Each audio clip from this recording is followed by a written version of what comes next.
Pozdravljeni v novi oddaji Sopotnika. Danes je z menoj salezijanec Viktor Ganz. Ta je od leta 2004 pa vse do 2020 opravljal svoje salezijansko delo v Salezijanskem centru Podgorica v Črni gori. Kmalu pa bo minilo leto, odkar se je vrnil v domovino kot vodja Salezijanskega centra v Celju. Viktor, pozdravljen. Pozdravljeni.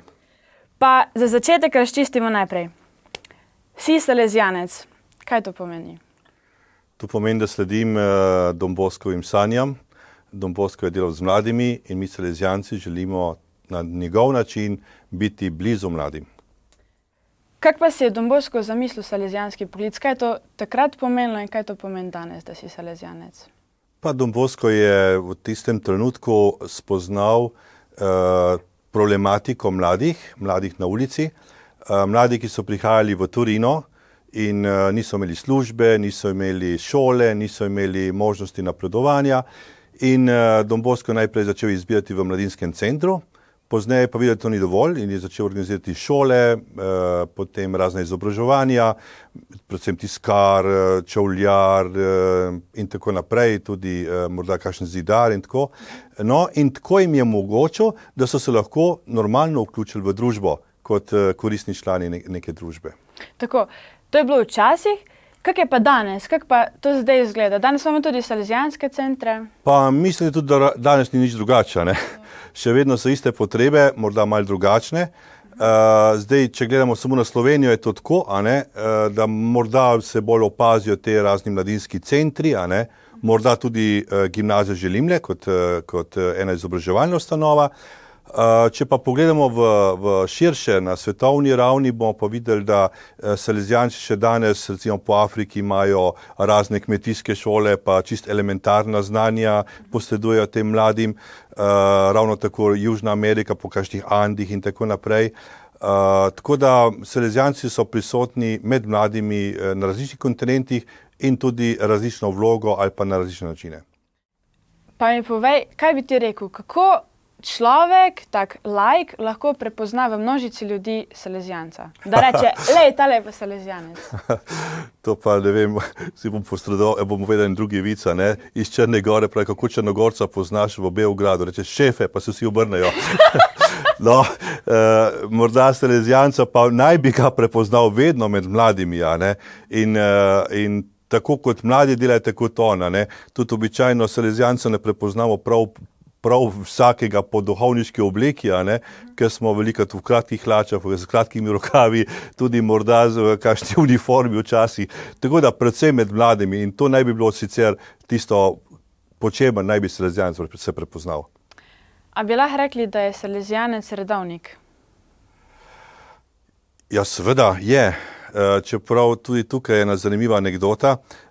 V tistem Don Boscovem času so prepovedali redovnike, in zato je Don Bosco, da je obšel ta zakon, je ustanovil Società Salesiana, salezijanska družba. Ampak gotovo pa mi živimo kot redovniki, živimo po skupnostih, imamo vse značilnosti redovniške družbe. Tako, in verjetno ti tudi uživaš v tem, ne? Ja, jaz bi si danes težko zamislil, kot včasih, ko me razmišljaš, kot duhovnik, če bi recimo pa morda tudi šel kakšnim drugim redovnikom, pa morda so v škofijske, nekako mi to ne leži, Sem pač nekako vživel sem se v to vlogo in resnično v tej uživam, Odraščal si v Sevnici, tam tudi vemo, da je salezijanska župnija. Zdaj me pa zanima, a so ti salezijanci vplivali na tvoj pot? Kako se je začelo sploh? Zakaj si šel prav k salezijancem? Gotovo, če ne bi bilo salezijancev v Sevnici, najbrž tudi ne bi bil morda ne bi bil niti salezijanci, niti duhovnika, Torej, od malega sem bil ministrant. Torej, imeli smo enega čudovitega župnika, ki nas je po maši, vsaki maši tudi med tednom potem povabil na zajtrk, in smo šli, sem bil kot ministrant vsakokrat na zajtrku med duhovniki, med salezijanci in tako naprej. In to enostavno nekako se spoprijateljiš, Potem bili so vedno mlajši kaplani, s katerimi smo tudi, jaz sem veliko včasih šel s kakšnim smučat, z drugim gobe nabirati in tako naprej, tako da smo se družili.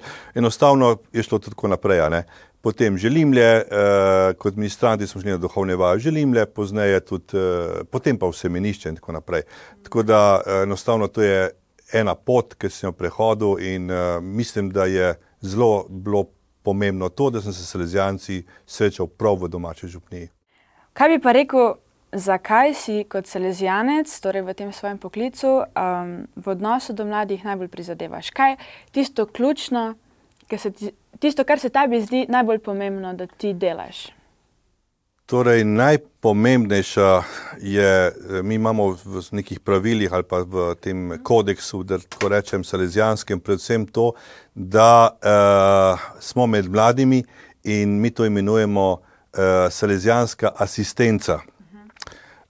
In prav tako tudi tako v Mariboru, kjer sem bil kot moja, sicer ne prva, ampak druga služba, ne, ker sem bil kar 9 let tam, 8 let tam, potem v Črni Gori in zdaj tukaj, ne.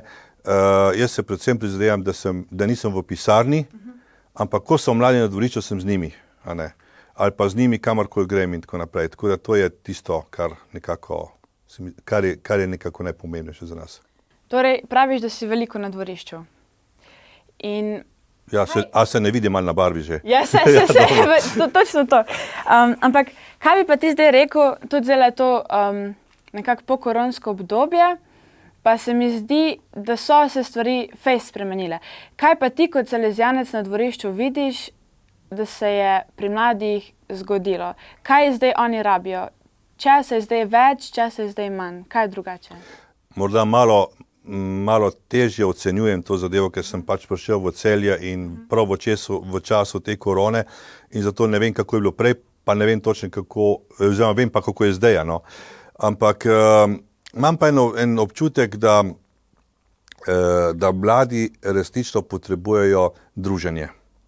In sploh na začetku ali pa po tistem, ko se je malo začel sproščati, ne, smo imeli veliko pogovorov, no, veliko so se mladi radi pogovarjali in tako naprej, še vedno se radi pogovarjajo.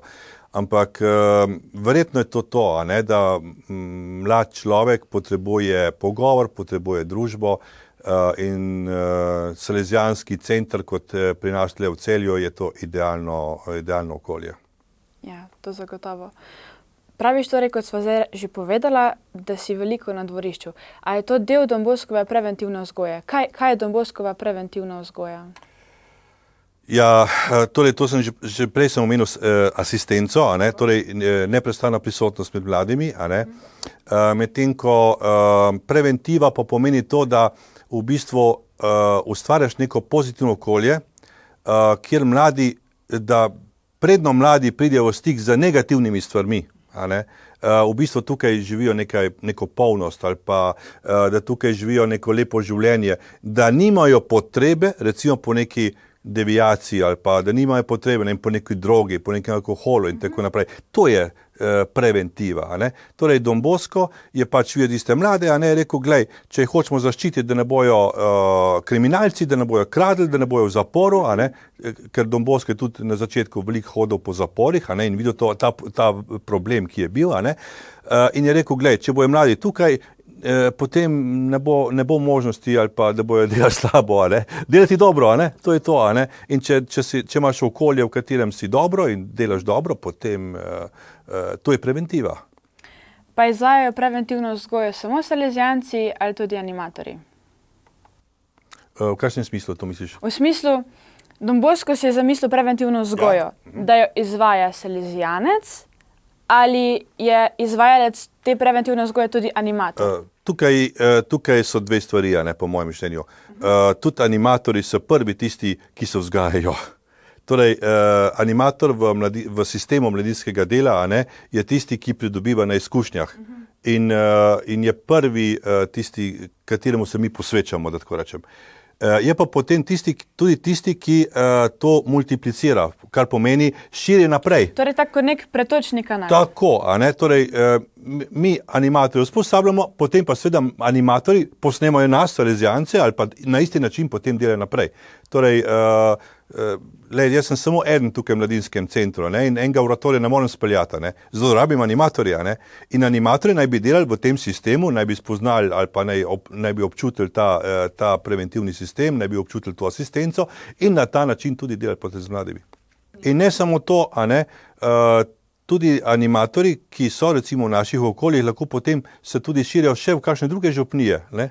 Tudi naši animatorji ali pa salezijanski animatorji lahko potem morda pozneje organizirajo tudi kakšne oratorije še kje drugje. Ali pa sploh jih zaznamuje za življenje. Jaz pravim, ne, animator je do konca. Ko enkrat postaneš animator, se ne konča animatorstvo z 20 leti, 25 pa s 30, ampak dokler bo živa ali pa živ. Ja, se strinjam. Sem tudi jaz animatorka in je res čisto tako. Pa mogoče malo drugačno vprašanje. A drži, da Salezijanci obožujete italijansko kuhinjo? Vsaj tisti, ki smo v Italiji študirali. Kaj je na tem? Jaz tudi rad kuham, tako da rad imam prav take na italijanski način pripravljene špagete in tako naprej. Če ni čisto tako, potem včasih malo obrnem v stol. A je to nekaj, kar povezuje skupnost mogoče? V našem primeru, zdaj v Celju, ja. Jaz se večkrat tako malo spravim za štedilnik, pa tudi kaj pripravim, vsaj za kakšno večerjo, pa tako naprej, ja. A pol bi rekel, da na videih, ki jih lahko vidimo na spletu, kjer kuhaš golaž, a je to tudi asistenca? To se pija, to je bilo vprašanje. Ja, dobro. Torej v Podgorici, kjer sem bil, smo tudi imeli kar eno tako produkcijo raznih videofilmčkov in tako naprej. In pol je bilo tudi kakšen tak izziv, da sem kaj skuhal, ne, za kamero. Je to asistenca? Tudi, gotovo, a ne.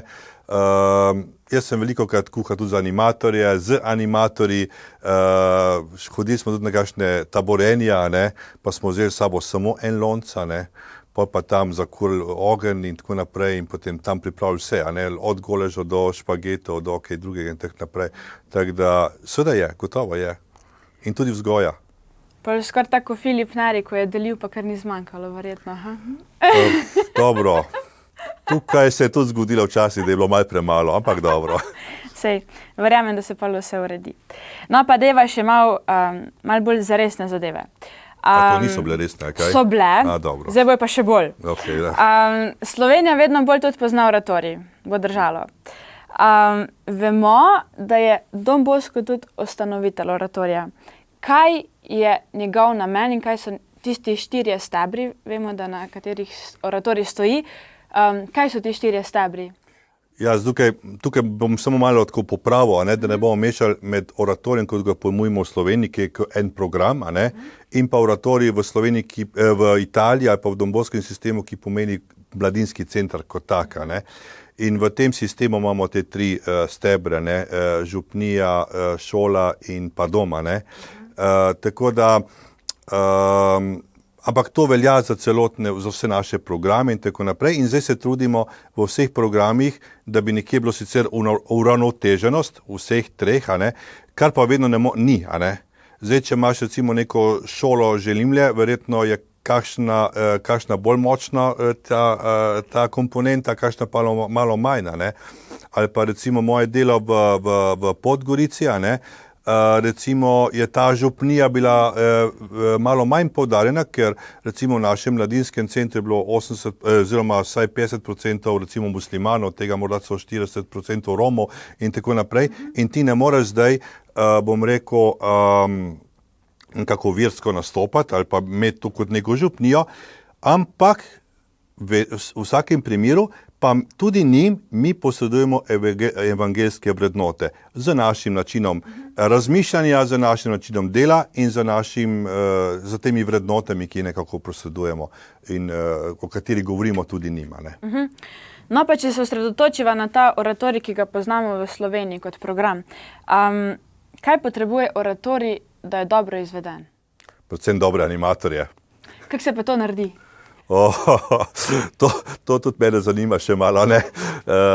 Gotovo je zelo pomembno, da je skupina animatorjev tista skupina, ki živi skupaj. no, ki ima en čut pripadnosti, bom rekel, mladinskemu centru oziroma zavezanost salezijanskemu delu. A ne. In zdaj, če to dobro funkcionira, če se to dobro vklopi, a ne, potem dobro sodelovanje z salezijancem oziroma z tistim, ki je vodja tega, potem je uspeh tukaj. A ne. In predvsem tudi tukaj zdaj v Celju, zdaj jaz sem na novo, a ne, pa še morda ne poznam čisto vse animatorje, morda še kakšen animator ima kakšen tako malo do mene, bom rekel, še mi ni prepoznal kot tistega, a ne, ampak mislim, da bolj ko se bližamo oratoriju, bolj se mi zdi, da smo nekako usklajeni in oglašeni. A ne? Tako da mislim, da bo tudi letošnji oratorij tudi v Celju lep. Jaz tudi to verjamem. Kaj bi pa rekel, da so tiste komponente nekaj, kar bi mogel vsak animator zares imeti, lastnosti dobrega animatorja? Prva in najpomembnejša stvar je, da imaš, tako kot je rekel Don Bosco, da imaš rad mlade. A ne? Če nimamo radi mlade, potem se ne moramo iti nekega dela. A ne? Pol so pa veščine, a ne? Kako animirati, kako drugo, kako tudi to rad pretvarjati v neki program in tako naprej. Vse to so zelo pomembne. Veščine so pa, ne, oziroma prva stvar je zelo pomembno, da je človek odgovoren. Ne. Torej, če ni animator odgovoren, potem težko kje računamo na njega. Ne. Veščine so pa tiste potem, kako animira, koliko znanja že ima v animaciji, koliko se potrudi, bom rekel, da dobro dela z mladimi in tako naprej. Torej, to so te glavne stvari, se mi zdi, no. Morda še kakšna, ampak zdaj tako na hitro. Ja. Prej ste se tudi pogovarjala, da ta preventivna vzgoja poteka torej prek salezijanca na animatorje. Pa verjetno v kakšni župniji, ki ni salezijanska, nosi eno tako pomembno vlogo oratorijski voditelj.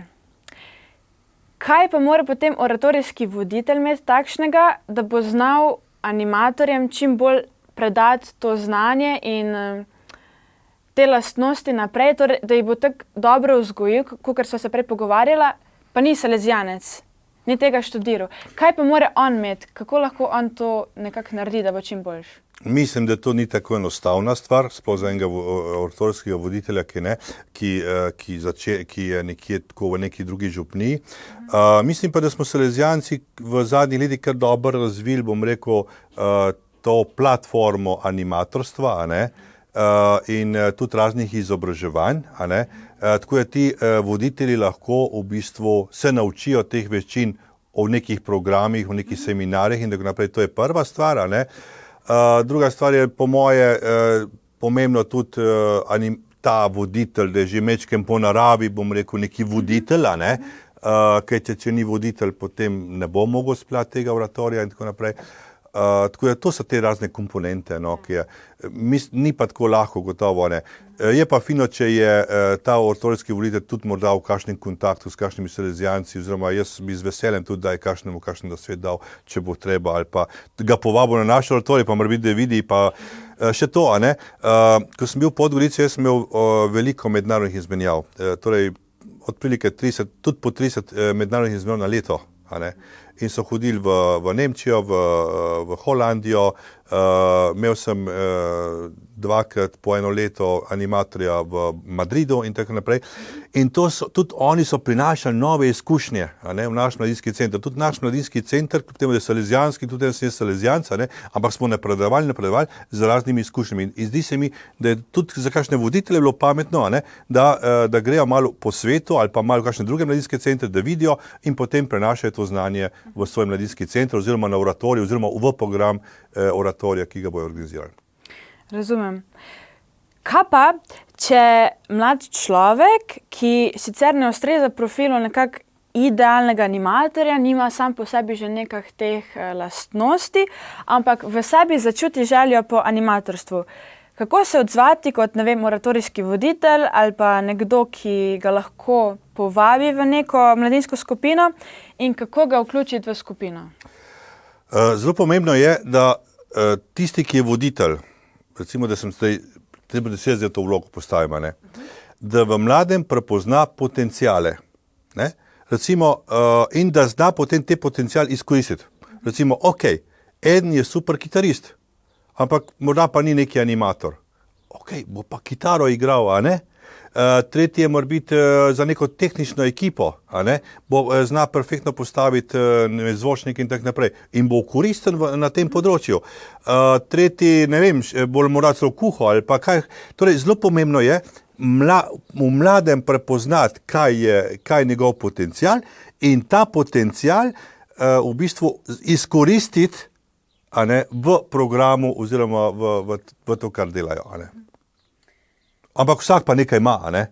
In vsakega se da uporabiti. In tukaj je zelo pomembna vloga voditelja, koliko zna to prepoznati. Ja, saj tako, kot so že prej rekli, je zelo težko, ne. Ja, to so male pa tudi izkušnje, ne. Zdaj, jaz bom rekel takole, ne, tudi kakšni, ki začenjajo to ali pa tako, morda ne prepoznajo tako hitro zadevo ali pa ne vidijo, ne, kaj bi lahko morda ta naredil, kaj podobnega. So pač tako. Tudi to. 16 let, kot sem že prej povedala, si bil tudi vodja Salezijanskega centra v Podgorici, pa še marsikaj drugega. In si že prej povedal, tam ni bila tako izrazita župnija, je bilo več drugega. Zdaj pa mene tule zanima to. Kot si rekel, je bilo tudi veliko otrok druge vere. Kako ste pa do njih pristopali? A so bili tudi med animatorji? Kako je bilo pa pol to delo z njimi? Verjetno je zelo drugače, kot pa tule, ne? Ja, no se tudi tule na dvorišču, če pogledamo, imamo verjetno tudi polovico muslimanov, a ne. Tako da celje ni veliko drugačno od tistega, kar sem delal v Črni Gori. Je pa takole, a ne, enkrat sem bil v Torinu z enim mojim sošolcem, ki smo skupaj študirali, a ne, pa je ravno tako odgovoren za en mladinski center blizu Porta Nuove, kjer prihajajo ti begunci, a ne. In to so tudi večina muslimani in tako naprej. In pa v nekem pogovoru, pa mladi so bili tako zraven, a ne, pa mislim, da so tudi oni ga vprašali, pa kaj potem vi delate tukaj z temi muslimani, a veš, ti ne moreš zdaj oznajati Jezusa, pa tako naprej. Pa pravi ta Mauro Mergola, ki je moj sošolc, a ne, ki je vodja tega mladinskega centra, tam pravi, veš kaj pravi, mi živimo z njimi, mi jih imamo radi, mi jih učimo poštenje. To so evangeljske vrednote. In tudi, če ne govorimo o Jezusu, tudi, če ne govorimo o evangeliju, oni prevzemajo te vrednote. In Jezus mislim, da bo s tem zadovoljen. Ne? Ni treba, da zdaj Jezusa omenimo, ampak pomemben je to, kaj jih naučimo in kako mora živeti. In mislim, da Salezijanci, ki živimo ali pa ki smo delali ali pa ki tudi delamo v takih okoljih, se moramo tega zavedati. Ne bomo jih zdaj učili direktno moliti Oče naša, ne? Ampak bomo predvsem učili poštenosti, potem ljubezni in vseh teh zadev. Oziroma sploh teh vrednot, ki jih naj bi živeli v neki družbi. Slišala sem tudi, da v Podgorici animatorska skupina premore več fantov kot deklet. Kako se to naredi? A obstaja recept? No, ne vem, če obstaja recept ali ne. Zanimivo tudi v Mariboru, ko sem bil, je bilo pol ali pa morda kakšen fant več kot punca.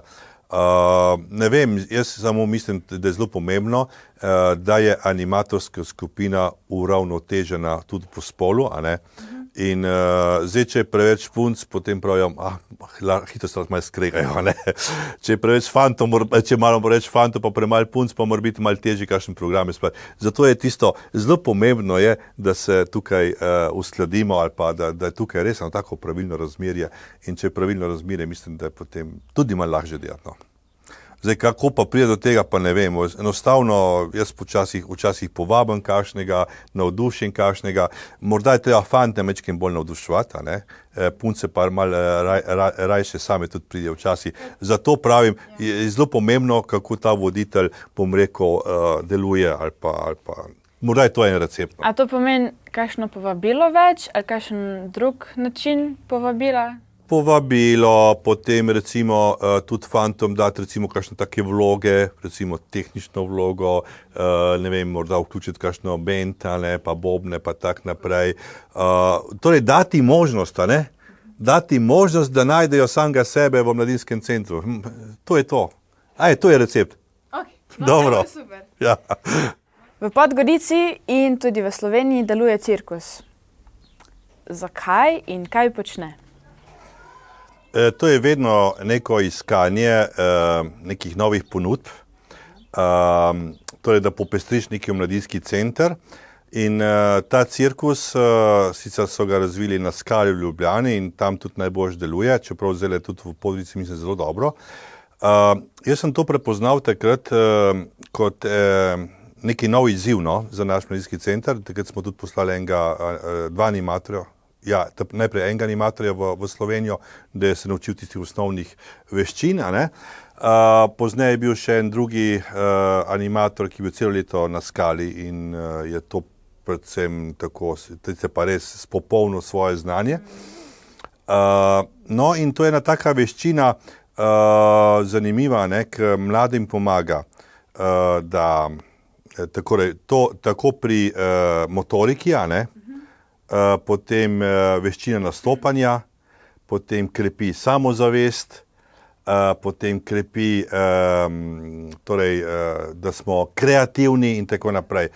Tako da to je res en taka, tako kot je za Don Bosco bilo, pa se tudi Don Bosco, Don Bosco je imel gledališče, Don Bosco je imel tudi te veščine. Torej, mladim ponuditi neko zanimivo, morda tudi zabavo, če hočemo, ampak hkrati pa to vzgojna, hkrati pa to veščina, ki mu pomagajo razvijati nekatere zadeve v življenju. Pa verjetno, tako so prej rekla, še ena dodatna dejavnost, kjer se nekdo lahko prepozna in vključi. Tako. Ja.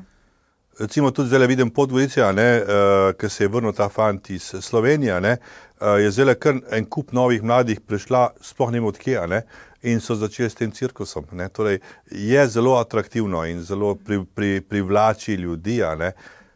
Tako da, ja, cirkus je odlična stvar za neki mladinski center. Kaj je dosega, kar si izvajal, oziroma ste izvajali v Podgorici, pa bi z veseljem pripeljal, torej prenesel tudi v Celje, kjer si sedaj?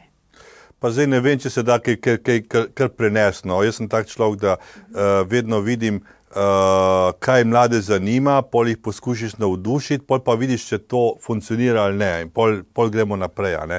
Tako da jaz ne bi rekel, da bom zdaj kar nekaj kopiral, copy-paste tam, posod moraš biti malo, kako se pravi, na novo kreativen. Tako da, ja, so pa lepe stvari bili, ne vem, meni se zelo dopadlo, recimo, kakšna kampiranja z animatorji, pa tudi z mladimi, sem kar nekaj šotore dol nabaval, pa tako naprej, pa tisto preživetje v naravi, potem pa kuhanje tam. A se greš zraven preživetje v naravi? Zakaj pa ne? Zakaj pa ne? Ja, no to je že taka stvar, recimo, potem zelo veliko smo tudi potovali, dobro, iz Črne Gore smo tako velikokrat prihajali v Slovenijo na razne prireditve, na razne duhovne vaje in tako naprej. Tako da to je tudi ena taka zadeva. No, potovanja zelo povežejo animatorje, to je zanimivo. Sem že večkrat tudi tako sam razmišljal, pa tudi s kakšnim se pogovarjal. Ti si prisiljen včasih živeti samo v eni smeri 10 ur v enem majhnem kombiju, in navadno nas se neki nervira. Še vroče je. Ja, ne, se imamo klime danes, Ja. Ampak hočem reči, tisti stik, danes mladi so včasih nimajo tih prave koncentracije, težko so non-stop čisto fizično skupaj. In ta potovanja te pa malo prisilijo v to, pol te prisilijo tudi v to, da se moraš prilagajati drugim. Ne moreš zdaj reči, prijemo pa v Slovenijo, zdaj en bi šel pa to gledati, on bi šel pa tja gledati, moraš neke odločitve narediti, moraš skupaj narediti. Tako da potovanje so tudi ena zelo zanimiva vzgojna metoda ali pa vzgojni sistem, ki pomaga človeku, da se še bolj skoncentrira, pa bolj nekako skupina poveže med sabo. Ja, ti čisto verjamem. Za časa, ko si bil pa še v Sloveniji, si bil prej tudi v Mariboru, drži? Tudi, ja. 8 let. Si pa bil zraven, ko se je ustanovil ritem duha, zdaj ga poznamo sicer kot ritem srca. Kako je prišlo do tega? No, prvo moram povedati to, da ko sem prišel v Maribor, smo imeli samo eno hišo na Dragonjevi. Niti nismo imeli, torej eno majhno dvorišče pred hišo je bilo. Jaz sem prišel ravno v času oratorija, takrat so bili sami neki mlajši animatorji, torej tako. Tudi jih ni bilo prav veliko, tudi otrok, zdaj mislim, da ni bilo takrat, ne vem, morda 40 otrok na oratoriju. No in potem kot mlad duhovnik, mlad salezijan, sem rekel, kaj bomo pa zdaj delali tlele, a ne, a veš, no. In potem smo začeli razvijati razne zadeve, a ne. Imeli smo pa že kupljeno zemljišče, kjer naj bi se gradilo nekoč mladinski center, to, kar je zdaj zgrajeno, a ne. Pa smo spet rekli, kaj bomo tam počeli, in potem smo začeli tam postaviti en vagon, pa smo postavili kontejnere, pa smo imeli tam oratorij, pa je bilo takoj tudi na oratorij za 120 otroki in tako naprej. To je bila malo ena zanimiva kopiranje skale. Tam je bil bus veselja, mi smo imeli pa vlak veselja, no. In smo poskušali izvajati neki podoben program, kot oni v Ljubljani. Torej so bile igre. No. In mladi so bili navdušeni, takrat je bilo kar nekaj takih, evo, spet to tisto, ne, prepoznati nekega mladega, kakšne potenciale ima. In takrat je bil to Matjaž Knez, ki je tudi v glasbeno šolo hodil, potem njegov brat, potem je bil Peter Janoš, tudi en fant bil, ki je takrat zmagal na eni televizijski oddaji za najboljšega pevca in tako naprej. Danes sicer malo poučuje glasbo, malo je vključen v neko župnijo v Švici in tako naprej, tudi teologijo končal. V glavnem, in takrat smo se začeli pogovarjati, kaj bi, in smo rekli, bi napravili neki festival, ali seveda, prva neka ideja je bila bolj taka, da bi bilo bolj to nekako, kot pravijo včasih nastane kakšnih bendov, garažni bendi, a ne.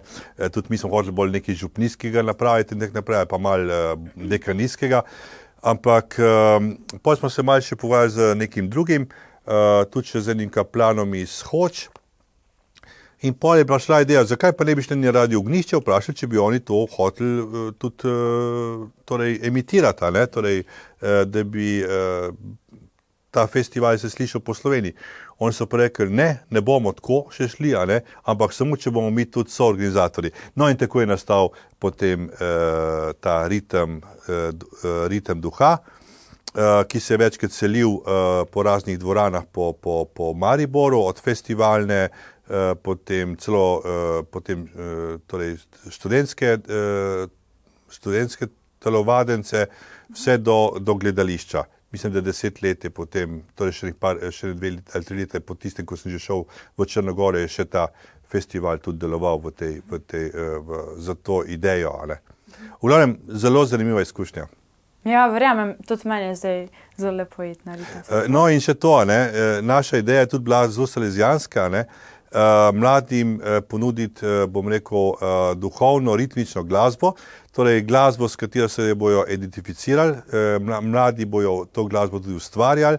Ta glasba naj bi potem bila tudi kvalitetno posneta, torej takoj smo potem postavili zelo visoke kriterije, bom rekel, te ocenjevanja, predvsem teksta, in potem vsaka skupina je morala imeti studijski posnetek, kar pomeni, je bil kvalitetni posnetek, da ga je lahko Radio Ognjišče potem tudi predvajal na svojih radijskih valovih. Tako da ta ritem duha je bil resnično en tak boom, ki je, bom rekel, iz enega klepeta prešel v en tak zelo veliki festival takrat, celo pol s televotingom in celo eno leto s televizijskim prenosom in tako naprej. Čudovito. Pa mogoče še greva malo bolj na to temo. Med zaprtjem države in med epidemijo se je cela Slovenija mogla zelo znajdeti. Tudi določeni programi, sploh pa se je zaustavilo tudi dvorišče, če to drži. Saj so že o tem pregovorila, pa me mogoče še bolj zanima to, kako je bilo konkretno med pandemijo in epidemijo. Kaj ste takrat počeli salezijanci, kako je ta preventivna vzgoja potekala takrat? Za salezijance je malo značilno, da ne bi bili kreativni, pa vedno iskali, tako kot si prej rekel za Doboska, ko je bilo povedano redovništvo, pa je rekel, bo pa družba. Tako tudi tukaj, pa še malo tega balkanskega prediha, ki imam zdaj, se nisem kaj preveč oziral na to, kaj lahko pa kaj ne, sem tudi včasih kakšno malo po svoje naredil, ampak vedno sem poskušal, da bo normalno.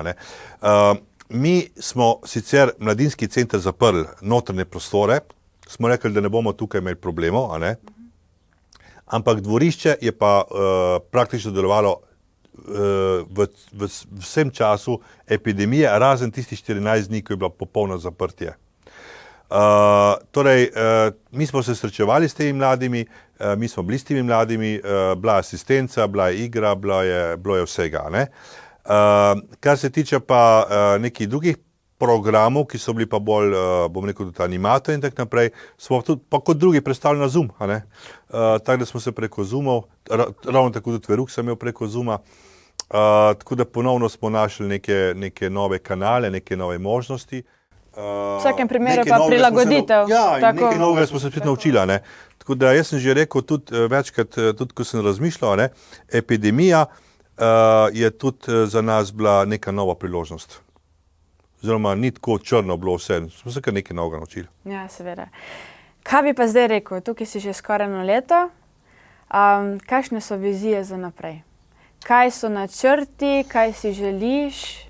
Kaj bi bilo dobro, da bi bilo več, česa manj? Torej, še vedno sem malo v fazi, jaz sem kar tukaj več stvari pokrivam. Eno je Salezijanska skupnost, katera sem odgovoren. Drugo je ta mladinski center, ki ga vodim, in tretje je še en program PUM, katerega direktor sem tudi tega zavoda.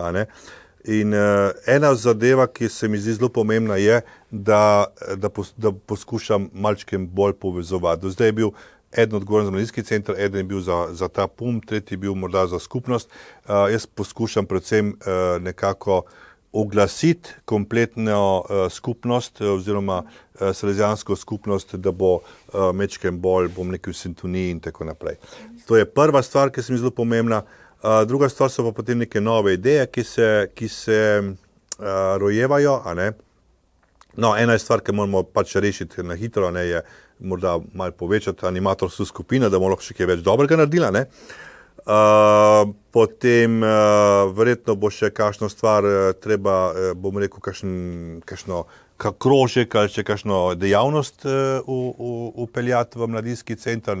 Poleg cirkusa, moram še kakšno elektroniko malo razmislim. Jaz sem kot mlad zelo rad nekaj lotov, pa bil tudi tak malo kreativen na tem področju.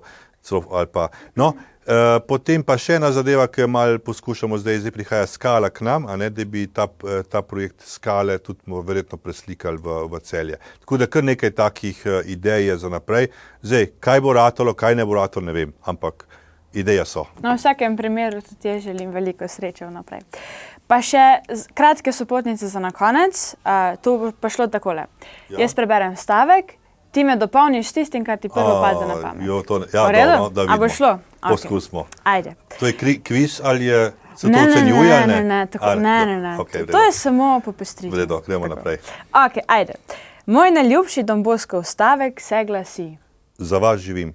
Ok. Na oratoriju najraje. Plešemo, vriskamo, ukamo. Ni oratorija brez. Dobrih animatorjev. Ni golaž, če nima. Veliko čebule. Okay. Marija pomočnica kristjanov je? Don Boscova, najlepša Marija, ki mu je največ pomagala pri njegovem programu. In vsak mlad je? Velik božji dar. Viktor, hvala za pogovor, hvala, da si prišel, pa tudi vsem poslušalcem, vabljeni, da nas spremljate tudi še naprej. Adijo. Lepo pozdravljeni.